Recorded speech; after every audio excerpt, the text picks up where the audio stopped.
Masyado ka kasing kampante, kaya nahihirapan tayong umasenso. Kadang araw po, ako po si RP ng Jim Dipo.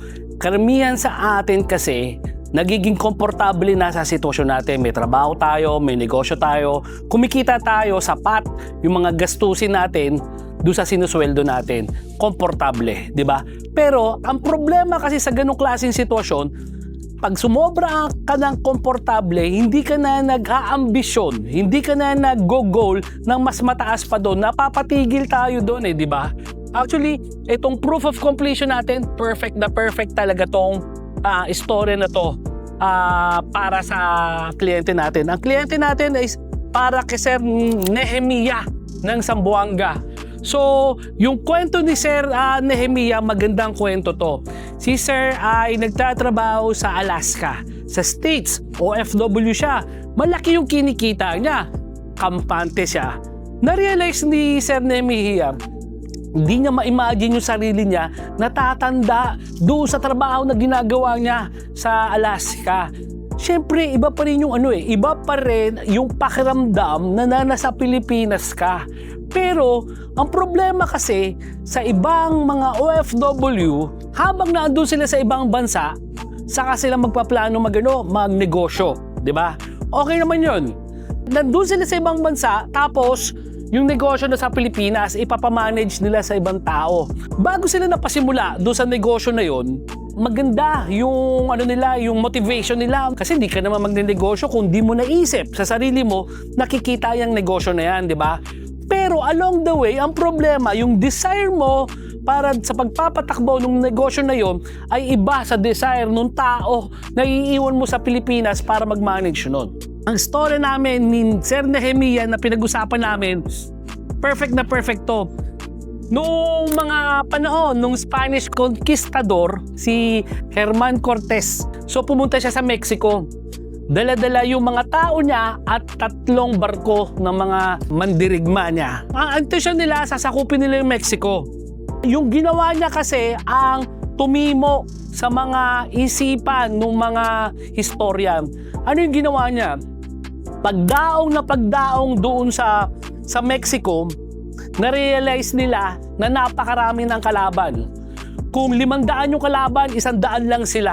Pero para ma-motivate yung mga tauhan niya, ang ginawa niya, yung 3 barko na nasa dagat, sinunog na niya. Sinunog, burn the ship. Doon nagsimula yung quote na yon. So, sinunog niya yung 3 barko na yon, at habang sinusunog niya yung 3 barko na yon, sinabi niya sa mga tauhan niya, wala na tayong atrasan. It's either mananalo tayo doon sa gera na sisimulan natin, or pag natalo tayo, dito na tayo titira. Either mamamatay tayo or magiging alipin tayo. Yun yung motivation ni Herman Cortez sa mga tao niya. So, ang ibig sabihin nun, walang ibang option sa isipan ng mga tauhan niya kundi kailangan nilang manalo. Otherwise, pag hindi sila nanalo, it's either napatay sila or magiging alipin sila dahil hindi na sila makaka-atras Wala na silang uuwian, wala silang masasakyan. Di ba? And lo and behold, ganun na nga ang nangyari, nanalo sa gera na yon si Hernan Cortez. Kahit na kukonti lang ang tao niya kumpara doon sa mga mandirigmang Aztec ng Mexico, mas marami yun. Sila kukonti lang, pero tinalo nila dahil doon sa mindset na yon, burn the ship. So, ganun yung napag-usapan namin ni Sir Nehemiah. Honestly, alam nyo naman yun, yung opportunity sa ibang bansa, napakaganda. Totoo yan. Same amount of work. Kung di ako nagkakamali, si Sir Nehemiah ay teacher sa Alaska at teacher din siya dito sa Pilipinas before.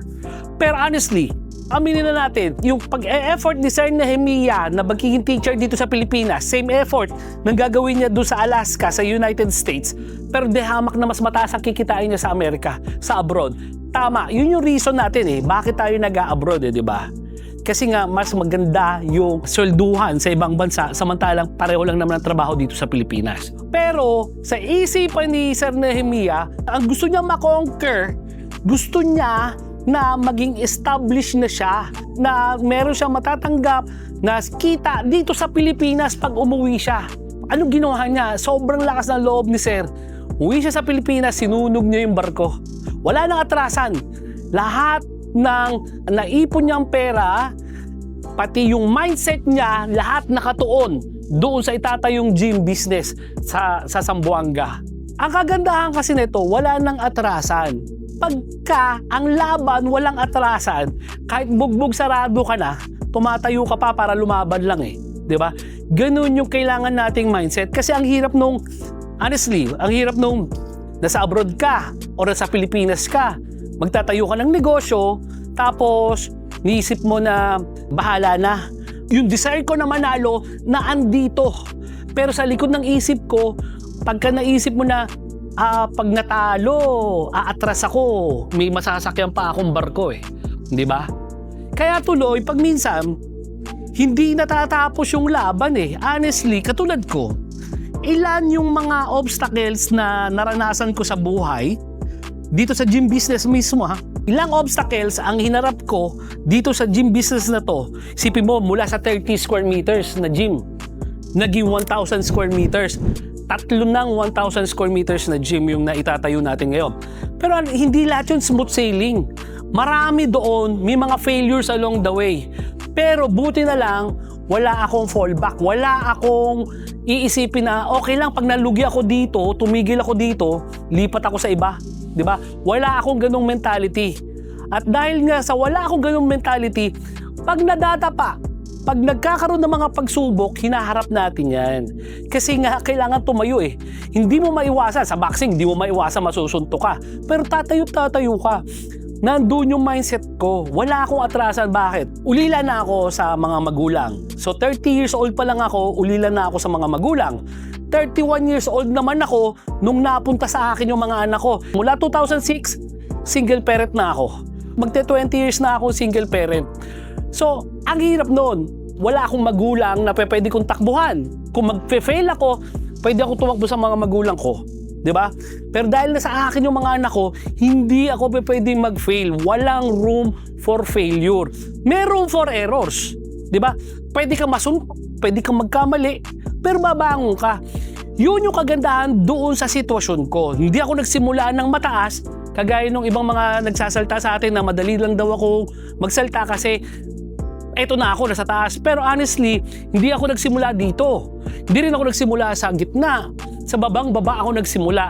At doon sa babang-baba na yon, wala akong ibang option. Hindi nga option sa akin mag-ibang bansa eh. Bakit? Kasi maiiwan yung dalawa kong anak sa Pilipinas. So, yun yung naging mentality ko. Kailangan natin sumugod sa gera. Pero susugod ako sa gera, wala nang atrasan. It's either mapapatay mo ako dyan, or magiging alipin ako pag natalo ako. Hindi ako papayag, it's either maging alipin or mapapatay mo. Lalaban at lalaban ako. So yun yung gusto kong mentality na maisi-share sa inyo. Mga kapatid, hindi talaga madali. Hindi talaga madali ang road para sa success. Hindi siya madali. Pero isa ang sinisigurado ko sa inyo, hindi siya madali, pero posible. Kailangan mong isipin posible dahil hindi iisa, hindi dadalawang tao ang nakaranas ng hirap para maging successful. Marami na po. Marami na po. At yun yung sikreto. Kailangan mag-uumpisa yan sa utak. Kailangan yan, wala kang fallback. Kailangan yan, all throughout sa isip mo, do or die. Hindi pwedeng matalo. Ako po si RP, nag-gym po. Gandang araw po.